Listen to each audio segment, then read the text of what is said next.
Hi.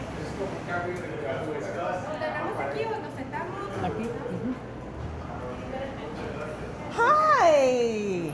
Welcome to Casa Sucre. Is your first time with Geisha coffee? He drinks it at home, but Yeah? the presentation is Oh, new. okay. Entonces, please smell.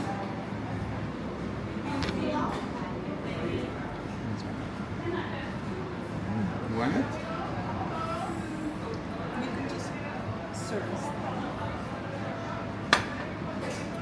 Just remember, if Panama want to grow Geisha coffee, we need from 1,300 meters to 1,950, or a little bit more. In Geisha coffee, you can find all qualities about the coffee, but you never taste stronger flavors. Our Geisha is not strong, it's not bitter, it's very smooth. Geisha Real is original from Ethiopia in Africa, but in 1981, somebody from Panama go there, take some coffee beans or seed, coming back, and start to work with us here. When the people, the real know about coffee, coming and taste our coffee, decide this one is better than the original. But everybody start to ask why. Because the area where the plant grow in Panama has special conditions. That area, the name Boquete, is very close to the Baru volcano.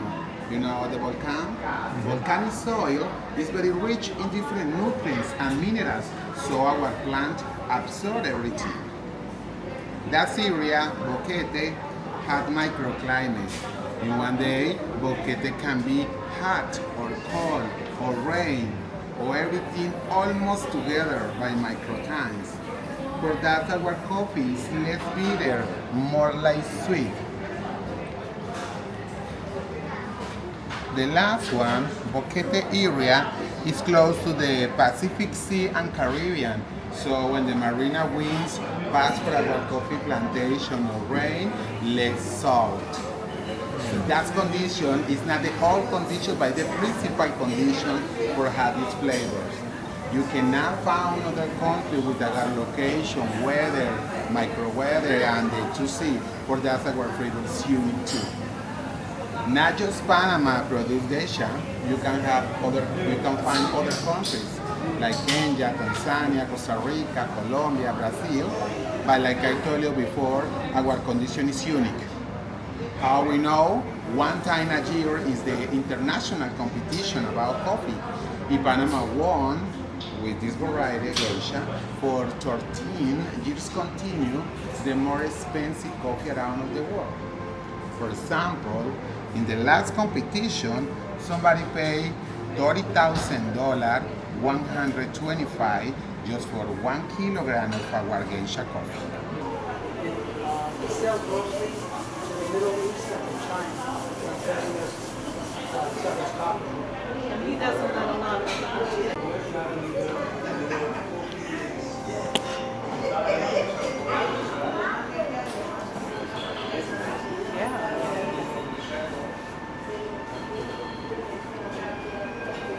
We are in this booth, the 100 coffee shop that you need to visit before you die.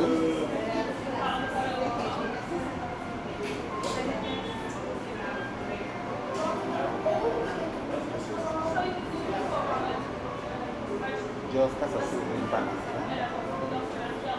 We are the only coffee shop in Panama in this booth. That's amazing. Did last week. Argentina? Yeah, last week.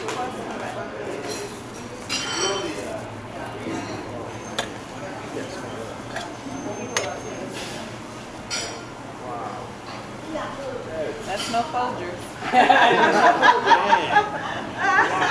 That's amazing. She I'm said a coffee the man. F You know, word. I love coffee. She said the F word. That's amazing. That's real coffee. Okay guys, it's the moment. Very good idea. Your first sip. Keep in your mouth 2-3 seconds. Play like wine, no switch. and drink slowly, okay? Woo.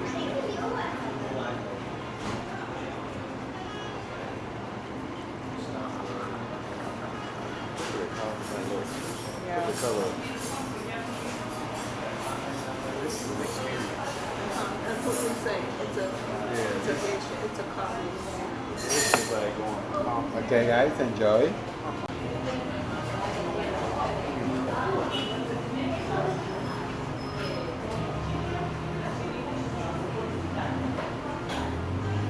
Wow.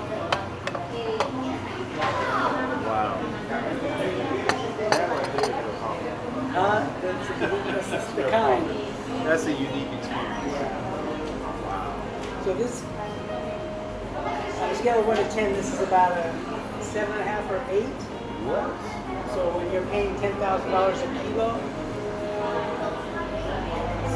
that's much more intense.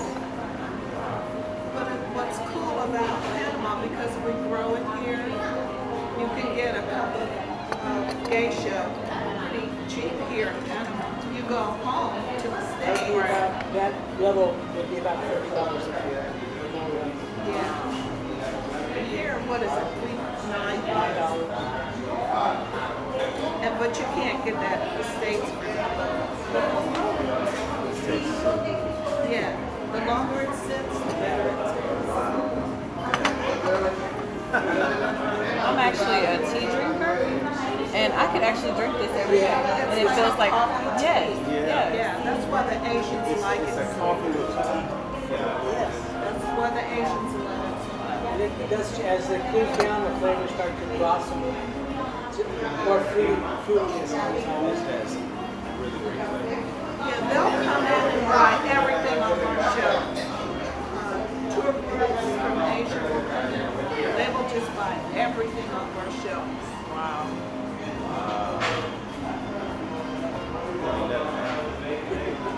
Yeah, you don't need nothing in that coffee. No sugar. No sugar, cream, or milk. We tell people who come and they've never tried it before and they're used to coffee and sugar and cream. That's okay with coffee if that's what you like.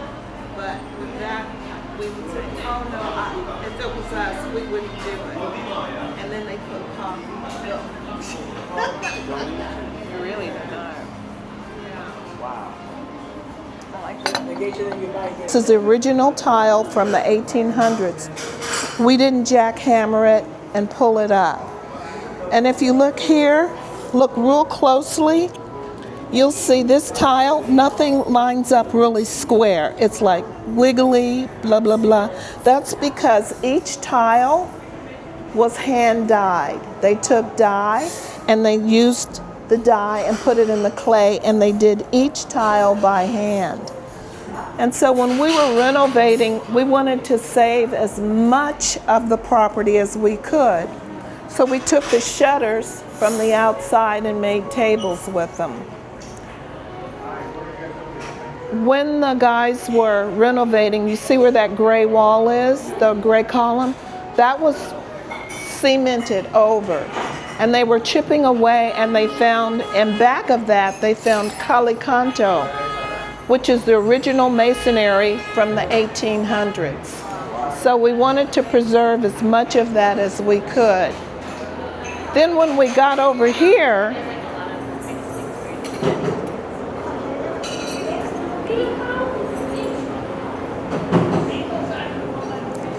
and again, this was all cemented in. We found a prayer shrine, and this is where the nuns would pray. Can you kind of see? You see probably where the mantle was? Yeah? And then in my mind, I can probably see candles or, yeah? We also, sorry about the noise.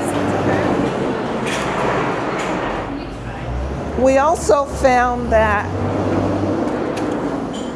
there were no locks on the doors.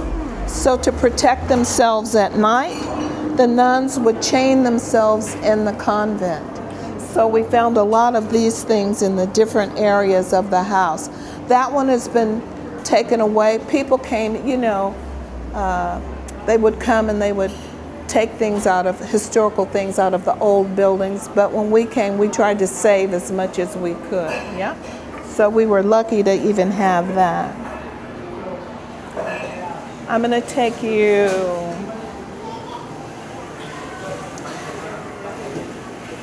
Rich.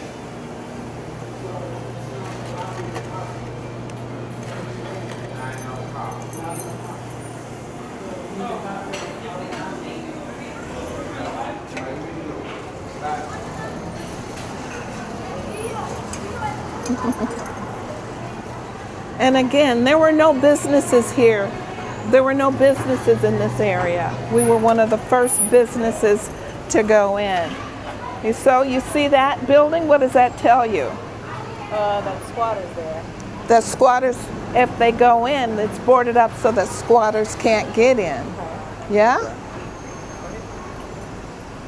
And this building was where the nuns stayed, and this used to be a hospital where the military elite was. So the nuns lived here.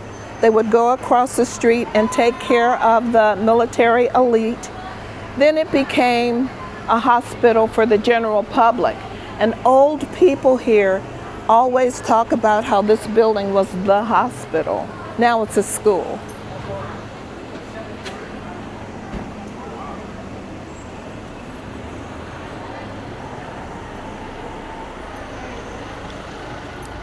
This is just a plaque that we had put here.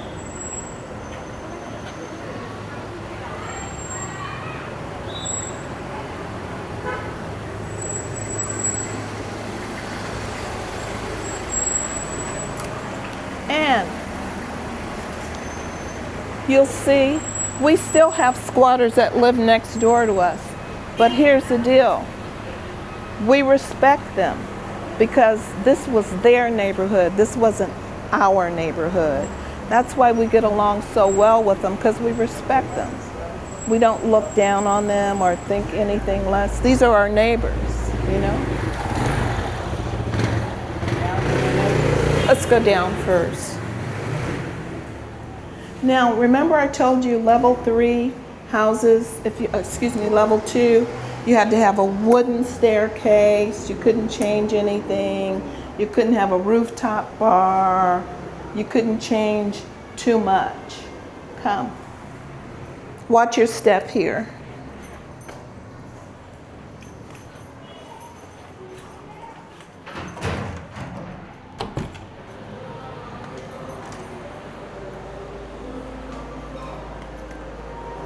Johnny lives here. Johnny lives here, and these are 2 of our little apartments that we used to rent out. And there's another prayer shrine. But there were probably rooms along this area. But you can see this did not look like this when we bought this. It did not. A lot of work. A lot of work. This is one of our little apartments. My daughter says it's hers now. When my daughter comes, they stay here. Yeah, the kids stay here when they come.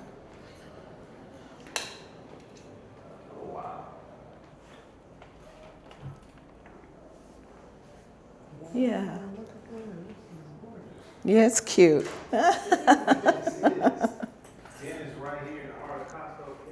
Yeah. So you no longer operate? No, just for family and close friends. We have another apartment on the other side. And Do you think about getting it back, or you done with it? no, we just, we just live here now, So, again, in this bedroom, here's more of the Kali Kanto. See this wall? It's more of the Kali Kanto, no? Yeah? This was all brought in from the first Casco in Antigua that they burned down. They brought all the stones to Casco. This is antique, right? Yeah. Look at that. Okay, so remember I told you everything was built out like this. So when they were chipping away, I found all this beautiful calicanto. A lot of people cement over it, but we really wanted to keep it.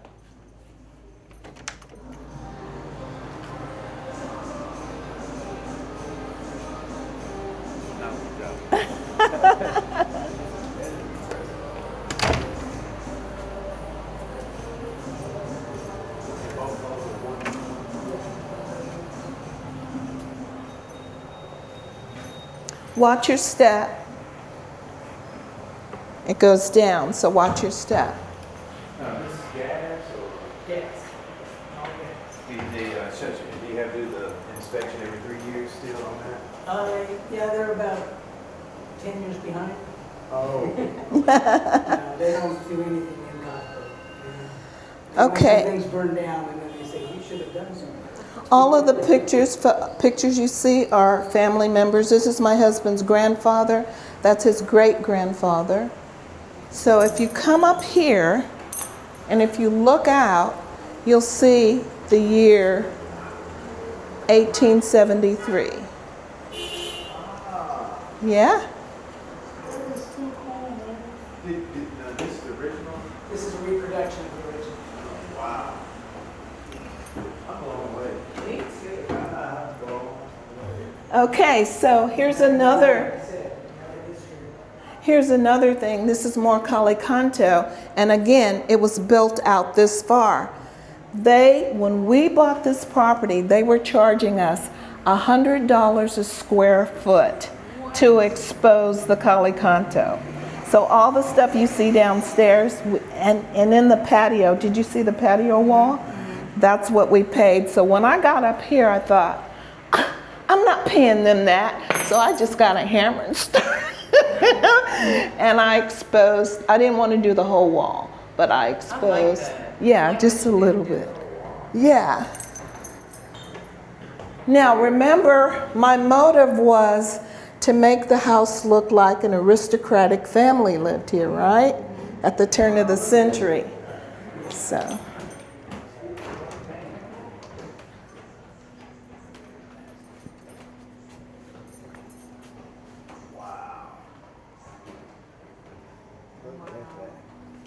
Hey, here's a crazy story. I didn't find my father until I was like 43, and I found him, and he lived in Ohio. And I was in a classroom with my students. We had just gotten phones in our classrooms back in the day. And I used to eat lunch. My students would come in my classroom and eat lunch with me. And one day I was just messing around. I said, you know what? What if I put in my family's name on this people finder thing and they give me some information about my family? And the kid said, do it, do it, do it. And I did, and this number came up, and it was Thomas Dottie. So I called the number and I said, please don't hang up. But I think I could be a cousin, a relative. I said, do you know a lady named Dorothy Ashby? Then there was dead silence. And he said, who is this? I said, I'm Dorothy Ashby's daughter. He said, I'm your father. So I went to his house with my daughter to meet him, our daughter. I went to our daughter's house to meet him in Ohio. And he had this picture on his wall, and this is a picture of me. I know. Does that freak you out? What is going on? Uh-huh. And I said, His or that was his mother. his mother, and this is you. Uh-huh. Wow. And when I saw that, our daughter said, oh my God, Mom, that's you. And I go, oh my God, oh my God. And then at this point, we were living in the Midwest. It spooked me out so badly, I wouldn't even bring it in the house. That's insane. I know. I know, right? Yeah. Pretty cool. Yeah. Wasn't your dad from Alabama? Uh-huh. Really? Yeah. I didn't want to say that. I didn't want to say that because I said, thanks, Rich. I didn't know if you forgot it. No, I What didn't. part of Alabama? He was from Montgomery. Okay, you down south. I'm from up north. Okay. North Alabama. Okay, no more stories, please. I don't know. I'm getting old. My heart can't handle it anymore. These documents are really cool because my husband's family came from Russia and Turkey. And so these are the documents that his family had coming into the U.S. His mom left and went through France. Grandmother went through France to come to the U.S. Yeah. And this is his family. This is his book, Richard's book that he wrote. And this is my grandfather and his sister. Your grandfather and your mom or dad's side?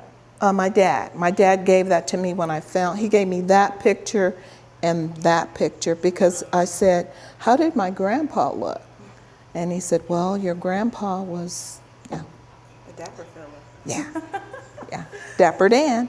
And that's his sister. I eventually got to meet her, and she lived in Arizona. All the antiques came from the States. We lived in California and the Midwest. We didn't know we were going to Blown away. And these pieces, this is another crazy story. These pieces were Richard's family's, and Richard's dad, they belonged to his grandmother. And his dad said that his mom used to take such good care of these pieces. She loved them so much because they were imported from Italy. So Richard and I were wandering the streets of Italy one day. And we were in Sorrento. And I said, wow, that's a great little woodworking shop. Let's go in. We wandered into the shop that those were made from in Sorrento, Italy. Yeah, it's pretty wild. Yeah, so this was another piece that's family.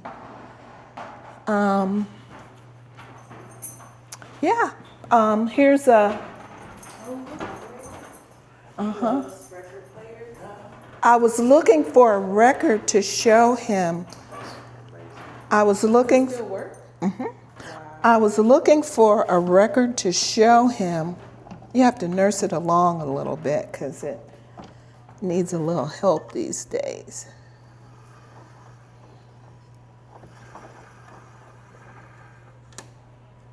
Sometimes it works.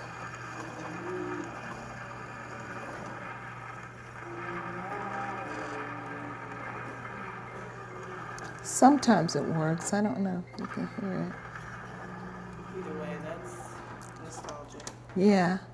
It usually works, so. Where is this from? Is this from the States? Uh-huh.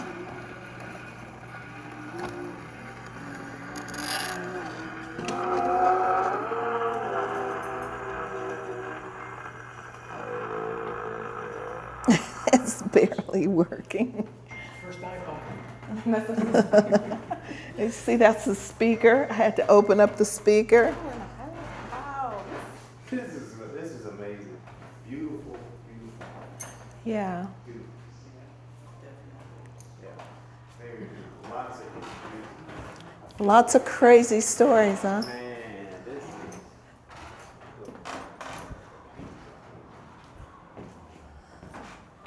This is one of the rooms we used to rent out. My grandson says it's his room now. So this is my room. He says, this is my room. Yeah, this is. You guys did a phenomenal job renovating. And the balcony too. Yeah, the balcony wraps around the whole building. That is amazing. We told Richard's dad when he was alive that we had bought some property in Panama, and he said, I was stationed in Panama. Here's a picture of me in the service, and here's where we used to go hang out. Different places we went to when I was in the service in Panama. Isn't that crazy? I'm literally getting chills. Like, that is How many more stories you got, girl? you were destined to be connected Of to course, him. of course. Lock yourself into the apartment downstairs. Right behind you. And we had to pay for her to fly back to Canada. Oh, the crazy lady? Oh, God. He's asking why we don't, or if we're gonna rent out anymore No, no.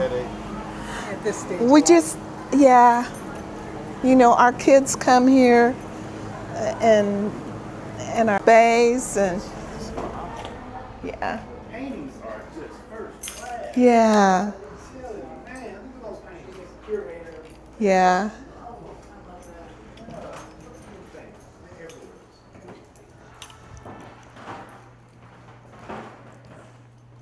Like if you would open your home to the public, they would just stay here all day and just Come in, be and be amazing. awe. Yeah, it's Well, when we used to rent out all the rooms.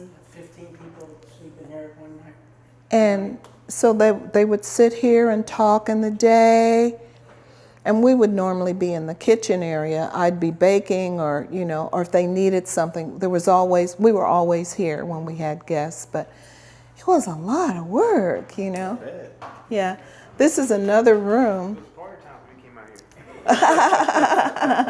here. This is another room. So each bedroom has its own bathroom? Uh-huh. Yeah. Yeah. Look at this, man. Look at that. Is amazing. Yeah. And now, so my granddaughter says this is her room. Whenever she comes, she's in this room. How often do your grandbabies visit? Just here, Yeah. Once a year? twice a year, Twice a year? January and March. Yeah. Here's more. Every room has calicanto. We wanted to make sure every room had calicanto. Yeah. And every room had, you know, because it was an Airbnb, was a bread and breakfast. So every bedroom had to have its own bathroom, you know.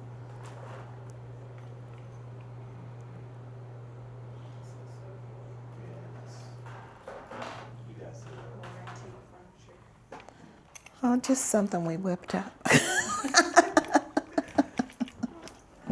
Ah.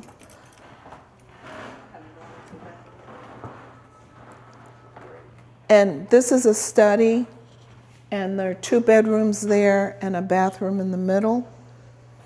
And that's about it. Huh? Oh, and this is our daughter.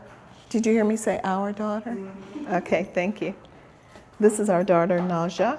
The one that's the anchor. Uh-huh. Mm-hmm. And she's been in several magazines throughout the years. Yeah. That's awesome. Yeah. So yeah, this is our little humble abode. This is, remember I told you I went and she said, Mom, what am I going to do? I went to her house. They lived in Huntsville at the time. This was in 2020, COVID, and I started a little kindergarten school because other mommies in the neighborhood didn't know what to do with their kids either. So one of the parents, and the kids would call me Dr. Nani because my granddaughter called me Nani. So to these kids, I was Dr. Nani. So one of the parents made a book about everything I would have the kids do. I had it set up like a classroom that says se vende. Guess how much he wants for that? How much? Probably like 3.4 million. You're pretty close. Yeah. 4.5. Wow. Just for the facade. Wow. Yeah, so today we could not afford to buy because that's just the facade. Yeah, and then you have to You do got the to do renovations everything. Everything.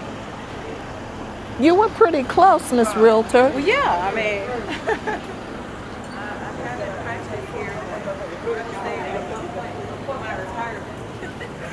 What's my thing?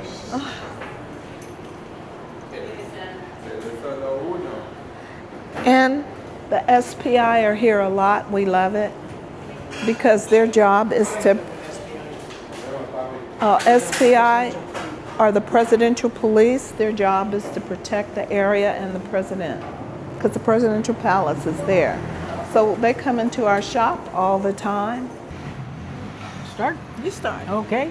My name's Rich Sherman, originally from Los Angeles. Went to school on the Central Coast, but eventually Elise and I ended up in the Midwest, Kansas City, Missouri, and we lived there for about 28 years. Both retired from Kansas City. Elise got to Panama in 2009. We bought the building in 2005, Casa Sucre. 2009, she moved here, retired early as a high school principal. I was in private practice as a mental health therapist in Kansas City, and I got here and retired in 2013. And in 2013, I opened up the coffee shop. Elise opened up the hotel. We had a bed and breakfast back then. 2009, she opened it up, and we were going full on until 2020 and COVID. And the COVID pretty much wiped us out as far as traveling stopped, the business stopped. And then once everything started again, we decided we had enough of the bed and breakfast field. We have 5 bedrooms, 3 apartments, and at any given time we'd have 15, 20 people living with us. And we did that. Strangers for approximately, I guess, about 13 years. So the cafe became our primary spot to expand our service to the community. We were one of the first coffee shops to open up in 2013.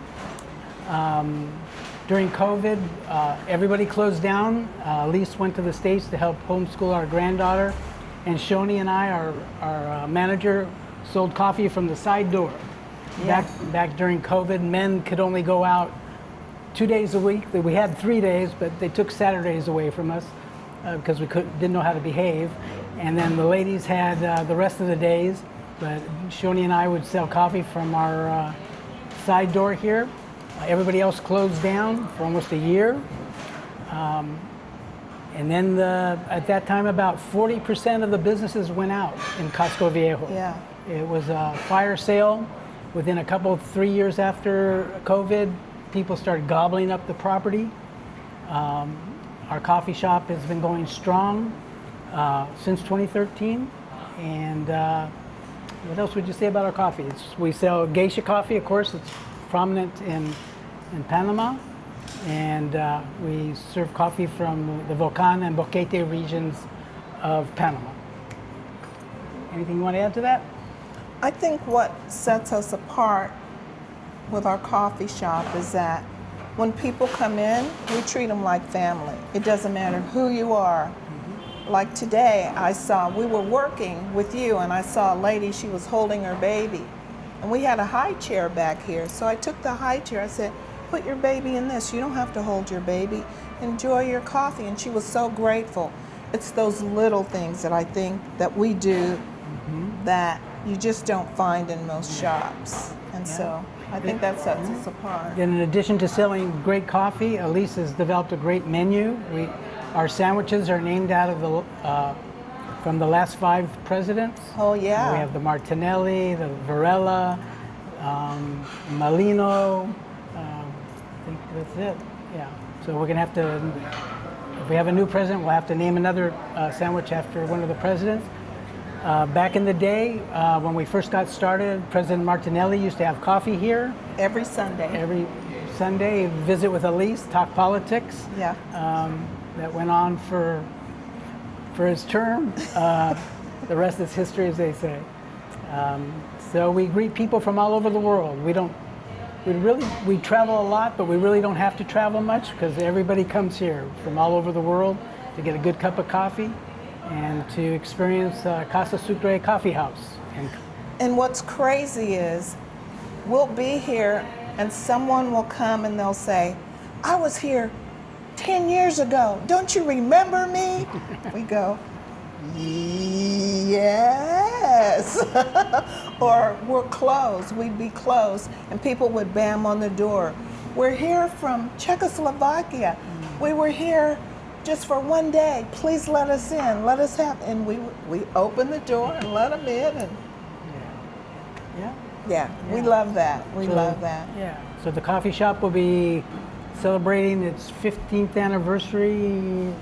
Either I think it's next year or the year after. Yeah.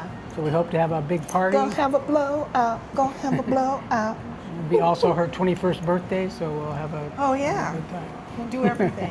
Yeah. Well, yesterday opened up at 7:30 in the morning. Unfortunately, one of my coworkers called in sick, so myself and one other coworker worked until 5, and then I had the floor people come in at 5 and worked the floors until 9, and then got up again this morning.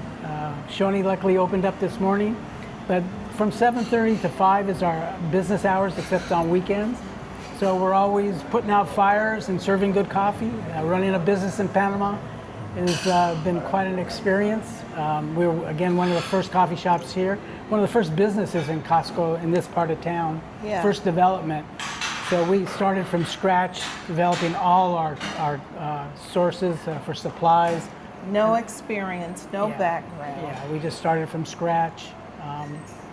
But now everything, especially with Shoni being on board now for 10 years, Maria, who's only works the weekends, been here for about 10 years. So we have a good staff that keeps us going, and just serving good coffee. For me, it's I think you touched on it a little bit. It's about purpose and meaning. So after we retired, we knew we needed to do something, and we had one more project left in us. We've always done something. Always. So we've been married going on 51 years.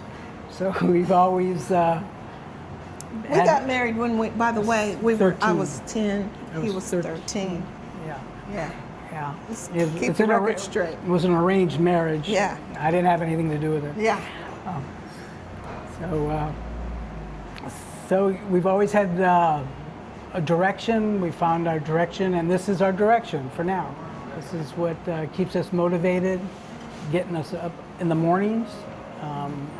Some mornings you don't want to get up, as you all know, but good cup of coffee will hit the spot and you're ready to run. I think the key is that we love people. We really, really enjoy people. Because if you don't, you couldn't do it the way we're doing it. And I think we love what we do. We just do. And we love Panama. Yeah. We love Panama a lot. It just kind of evolved. When we bought the property and we originally was looking on paper to develop it, this was going to be a retail space down here. And then, like I said, when we took a trip by car from Panama City to Bocas de Toro and to Boquete, saw the coffee, and not many people were selling coffee then. We called the architect and said, leave the space open. We were living in Kansas City at the time. Elise had then moved in 2009. I stayed and worked until 2013 in Kansas City, but met a gentleman who had a coffee shop, and I told him where I was going to be moving to, and I said, would you mind if we did an exchange? You teach me the coffee trade, and you come to Panama, and I'll put you up and take you up to Boquete to buy coffee. And so we did an exchange, and that worked out perfect. I trained for about 9 months, I guess it was, Friday, Saturday, and Sunday, 10 hours a day for 9 months, learned the trade, studied under him, and then came out, bought all the equipment, and he helped me, and we opened up the shop, and it was a real slow. Again, this was a gang neighborhood, and we were the first development, so we had a little bit of issues with the locals, but they eventually trusted us, and Yeah. we became partners, I think, in some ways. We brought safety to the neighborhood Yeah. Had some real interesting exchanges with some of the gang members. But I'm from Los Angeles originally, and as I say, I know what gangs are in Los Angeles, and this was, to me, was not the same thing as LA. So I didn't have any sense of fear or anything. We worked really well together, got to know each other, And from there, things just started to blossom. There was this little boy who used to sit where the school is across the street, and when he would see us leave, he'd sit out in front of our building and watch the building to make sure nobody would bother our building. And one night, we accidentally left the keys in the door, and he sat outside with the keys in his hand. This was when it was a real rough neighborhood. He sat outside with the keys in his hand, and he saw us, and he gave us the keys, like he said. And we didn't speak Spanish, but we knew he was watching our property. Now he's 23 years old. He's this big guy. He comes by and he goes, "Hey," and we go. He was this little bitty guy, you know. So yeah, we've seen it really change. Yeah. So, I'm hearing the sacrifice you guys made to get this building where it is today, being separated for a little while and then coming back together and getting it started off. Is there any moment during this process where you feel like, man, this is enough? I don't think we're gonna pack it up. We're gonna quit doing this. Has that ever occurred during this process, including COVID?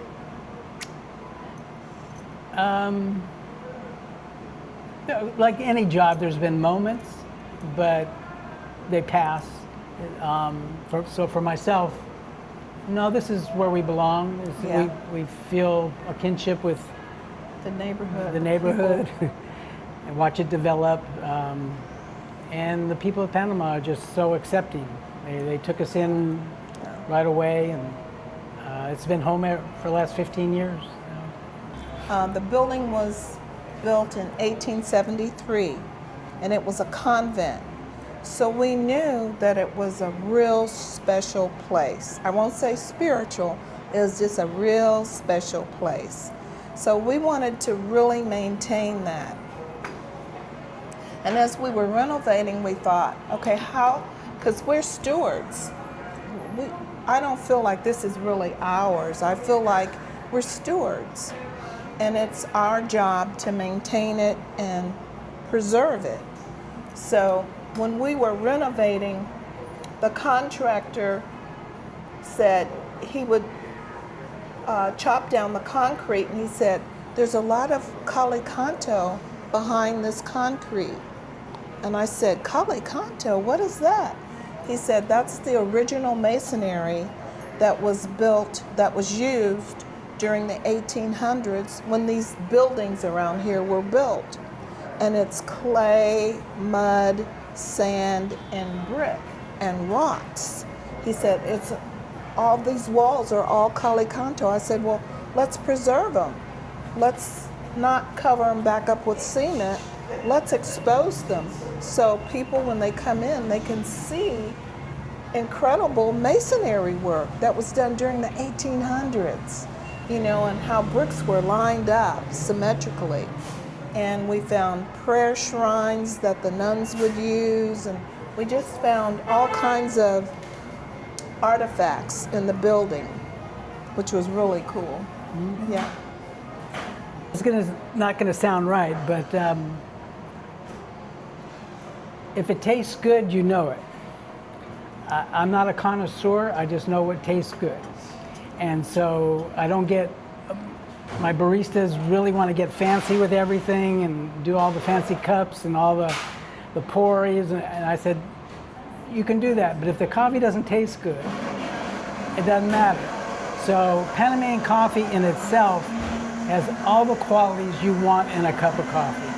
It's the best. It's the best. I've traveled to Europe, I've gone to Italy, drank the cappuccino, sourced coffee in Africa, but I come home to Panamanian coffee. It's the best in the world. It starts with the growers, starts with the families. These are three and four generation growers that in the early 1990s, when Geisha started to become known, and Panama was on the map for coffee, the growers in Boquete and Volcan, they worked as a community to just perfect the various ways of drying the coffee, fermenting the coffee, the science behind it. They're just masters, and they're very down-to-earth people. You know, they're all about preserving nature, making sure that most of them, third wave coffee growers, meaning that the specialty coffee pay their people well. Yeah. They're ecologically minded. Yeah. What they call bird friendly, because all this coffee grows in the highlands, in the cloud forest and rainforest, or the forest that give it a real unique climate. The winds that come from the Caribbean and the Pacific, great soil. So all that, and then the families that just really nurture the coffee. It's their livelihood and their life, and that's what I think really brings it to the cup, as they say. First and foremost, bragging rights. You can say you've tasted the most expensive coffee. Yeah. You know, I like a strong coffee. I like a good cappuccino or an espresso. So a geisha to me is just very delicate, very flavorful, very soft, very smooth. So it's at the far spectrum of the coffee, where the espresso is in one, the geisha is at the far end of the other. Yeah. And a good cup of geisha, you experience it, you know you've tasted something very different, and that's why it's world renowned. Well, they don't understand why it's so expensive. And it's supply and demand. A good top-of-the-line geisha, like I had mentioned, up to $10,000 a kilo. And it's very difficult to grow. It's a very delicate plant. Altitude. It's the highest elevation you can grow coffee, 1,700 meters, 6,000 feet. And again, the farmers, the delicacy that the farmers bring to the drying process is really important. So just all the various factors, and the altitude, the soil, the winds, the coffee growers, and the supply and demand. We warn them ahead of time, if you're gonna, our coffee is about $9 a cup. You can pay up to $15 a cup for geisha in Panama. We tell them, if you want a cup of geisha and experience the geisha, you can choose to put milk and sugar, but you're not gonna have the geisha. It's a cup of coffee that you could have, you know, as someone once said, as good as Folgers. You said the F word. There was two of us in the very beginning, Barreque coffee shop on First Street, and then we opened up in 2013. We were the second coffee shop. By the time we're speaking right now, there's at least 15 coffee shops in Casco Viejo. Starbucks, you know, Duran, which is the Folgers of Panama. Nothing wrong with Duran coffee, what I used to drink when I first got here. So it's evolved. Everybody's got a coffee shop now. When coffee came from Africa to the Middle East, especially in Turkey, the coffee shops were the meeting place for everybody to come and talk, especially the men who would talk politics. Yeah. In the old days, the old country. So thinking of community and coffee, that's what we hoped to bring here. Then there's also what they call the third wave coffee shops. That's the specialty coffee. That was before the geisha experience. It's where the growers and the coffee shop would work in unison to provide good coffee for the community, but also provide resources for the coffee pickers. So the third wave coffee shops started sourcing, going to Ethiopia and going to Panama and going to Colombia and working with the farmers. And that's when third wave coffee shops began. In Kansas City, there's a coffee shop called Broadway Cafe. And it's, in some ways, we modeled our coffee shop after the Broadway Cafe in Kansas City. It's one of the oldest coffee shops in Kansas City.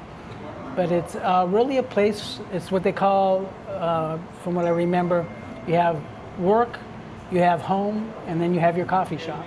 And that's where the community comes together at the coffee shop. So that's the idea behind it. It's also, this is a model from the 1960s, maybe 1970s. 70s If you were growing up in California, this would be a coffee shop would look like. back in the day. Yeah. And so we had, with our antiques that we had from the United States, and the beautiful architecture of the building and the floors. These are the original floors from the 1800s. Everything seemed to come together for a good cup of coffee. A good espresso and a good latte. Yeah, because the Italians that come here, they only want espresso. They'll they won't sit down usually. They'll stand at the register and they'll say they want espresso. And they take it with seltzer water, chase it with seltzer water. And we understand that, so we let them do that. Ladies like a good latte, a pretty cup. Our sandwiches are off the hook, really good. Our breakfast sandwiches are really, really good. Yeah. So I would get a sandwich or the breakfast sandwich. And any of our sandwiches are really good. But the breakfast sandwich is really good. A coffee, I would go with a cappuccino. Something, not a lot of milk, and either with oat milk. It's a little bit smaller than this. Yeah. And that's Hartman Farms coffee. It's also our espresso roast is from Hartman Farms, and it makes a great cappuccino or espresso. I think it's just recognition. It's nothing more than that. It's recognition of our staff and the heart they put into the coffee. It's about the beauty of Panama and the architecture of Casa Sucre and Casco Viejo. So I think all those things just have come together. Good coffee, a nice venue, and the Panamanian people that have accepted us as foreigners into their community. And you never know, when people come in here, you never know who you're dealing with. So Food Network has been here. They did a whole thing on us. Well, we didn't know. They had come before and had some coffee, and so they brought their whole crew back almost 6 months later, and they said, we want to come to this coffee shop. We've had music videos. Yes, music videos here. Who they said, oh, we understand there's like upstairs. Can we rent it out and do a music video? We've had several of those. We've had Lonely Planet has come here, and they had a cup of coffee, and they said, we want to come back and write up something about Casa Sucre. And we said, okay. Well, we didn't know who they were. We just do what we do, because you never know who you're dealing with. So. I'd like to retire, but I think Rich. I think we got to keep going. Yeah. Success is, we hit a really bad spot there back, I can't remember when. We were just barely hanging on, and it may have been right after COVID. And failure was not an option. Yeah. So we just had to do what you had to do to scale everything down, live within your means the best you can, and just keep moving forward. So success came from a joint effort of everybody staying focused and staying true to the coffee. The country is partying for 30 days. I mean, and you can't get anything done because nothing's open. You can't get your deliveries, you can't get your milk, you can't, And the one thing I'll say about people who come to Panama, you have to remember that the culture is different. Coming from the States, we have a microwave mentality. By that I mean, we want it turn. You're supposed to be here, fix our lights, and they are different. You want your lights fixed? will come. Yeah. It may be a day, it may be 2 days, it may be 3 days, but they'll get to it. Yeah. And if you have a different type of mindset, you won't make it here. Yeah. Mañana, I've come to learn means eventually. Yeah. If we're going to be here mañana, we'll get there. Yeah. You have to really be tranquilo. Yeah. Tranquilo. In the beginning, you had to source everything. Also, yes, part of the situation, electricity and water sometimes can Oh, be. yeah. We were out of electricity twice last week. Once because of, unfortunately, of a fire. But you just have to be patient with getting things done. It just everything takes longer than it would in the States, and you just have to just push through it, stay focused. Eventually, it all falls into place. First, get an attorney, because you have to have one to live in Panama. You know, things have changed. I don't know what the rules are anymore, but not everybody can work in Panama. So you have to consult with your attorney to make sure whatever it is you want to do, that the government is in agreement with you starting that business. I'm actually an investor, so that owns a coffee shop. Getting a work permit is a whole nother thing for expats. So you just have to consult with your attorney on what you want to do, because there's rules and you don't want to get yourself caught in between what the government says you can do and what you would like to do. And I would say find your niche. Whatever you feel like pulls at your heartstring, do that, and don't let anyone tell you that you can't.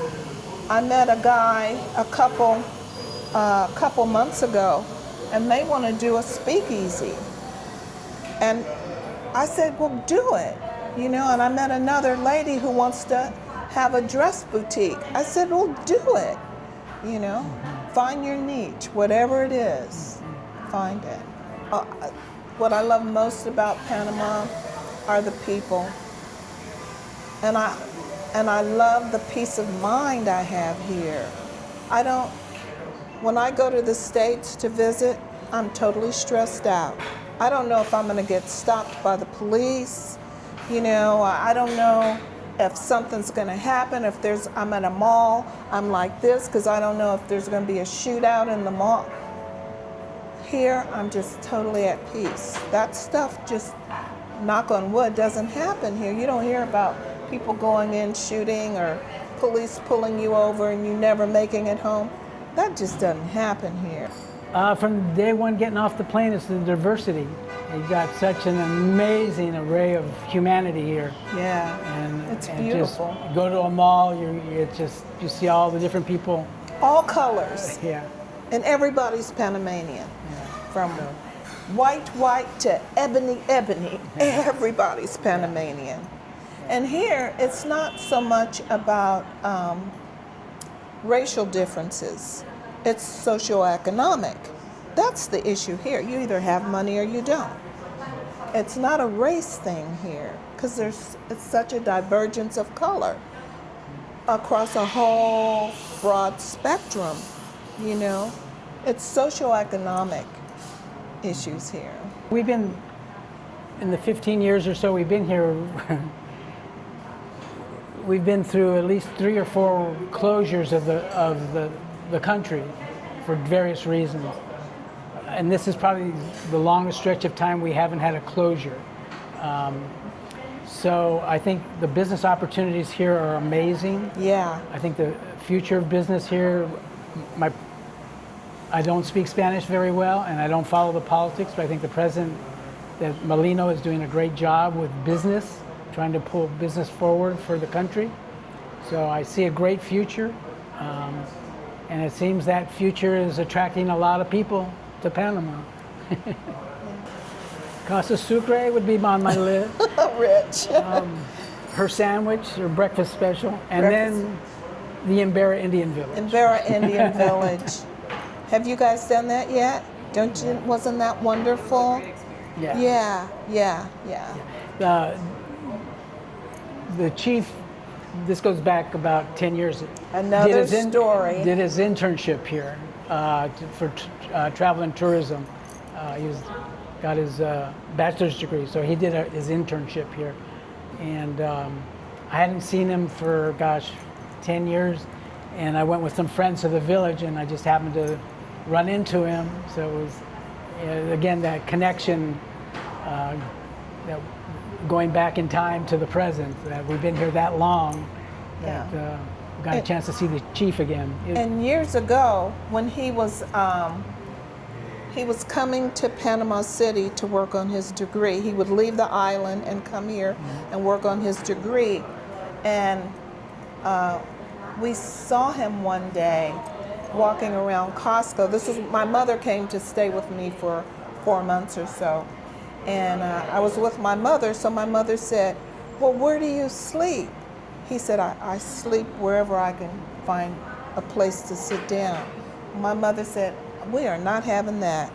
She said, my daughter has a big house. You come on, come on over and you can sleep in one of them rooms. So he did. You know, he came and stayed with us, and goes back a ways. Yeah. That's what makes Panama special. Yeah. That's what makes Panama Small special. country. Yeah. So, how did you guys come up with the name Casa Sucre? Well, from what we understand, the family that owned this building was related to Sebastian Sucre, who was one of the generals that fought with Simon Bolivar when they were trying to unify the Central America, all of Central America. So the Sucre family owned this business, building at one time. Sucre in Spanish or in French means sweet. So we said, well, let's just keep Sucre, Casa, the house of sweetness, or the house of sugar. So we decided just to keep it and keep the tradition going from the family and to where we are right now. Favorite Panamanian dish? For me, sancocho. Soup. Rice. Rice. Favorite comfort food? Comfort food. A good empanada. My breakfast sandwich. Steak or seafood? Seafood. Seafood. Coffee or tea? Oh. Tea. No. I have a business for sale. No, coffee. Most underrated ingredient? Ingredient in Coffee. most. The amount of love that goes into just processing, cup. picking the bean, processing the bean, roasting the bean, and getting it into your cup from. Favorite city in Panama?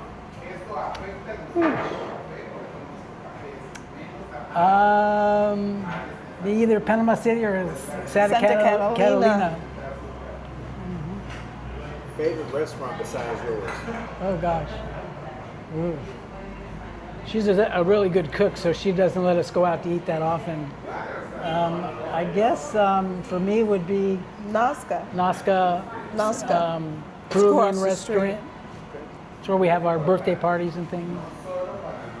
One word to describe Panama. It'd be wonderful. Diverse.